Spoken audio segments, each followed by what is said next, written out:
بسم اللہ الرحمن الرحیم۔ اللہ تعالیٰ بندوں کو کب مقرب بناتے ہیں؟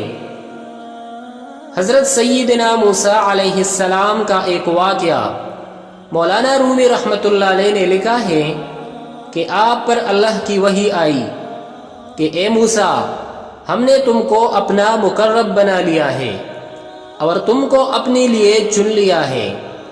حضرت موسیٰ علیہ السلام نے عرض کیا کہ اے پروردگار، وہ کیا خصلت ہے جس کی بنا پر آپ اپنے بندوں کو اپنا برگزیدہ و مقرب بنا لیتے ہیں؟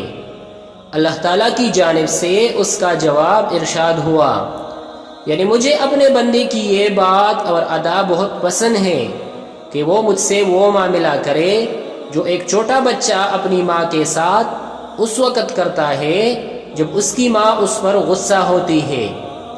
اس وقت بچہ اپنی ماں کے ساتھ کیا معاملہ کرتا ہے، اس کو سنیے۔ فرمایا کہ جب ماں بچے کو تمانچہ مارتی ہے تو وہ ماں ہی کی طرف دوڑتا ہے اور اسی سے لپیٹ کر چلاتا ہے، یعنی یہ بچہ اپنی ماں کے سوا کسی سے مدد بھی نہیں چاہتا اور اپنی ماں ہی کو تمام خیر و شر کا سرچشمہ خیال کرتا ہے۔ اللہ تعالیٰ نے فرمایا کہ اے موسیٰ، یہ ہے وہ ادا جس کی وجہ سے میں بندے پر عنایت کرتا ہوں۔ اس سے معلوم ہوا کہ اللہ تعالیٰ کو بندے کی یہ ادا پسند ہے کہ وہ صرف اسی کو پکارے اور ہر وقت اسی سے لو لگائے۔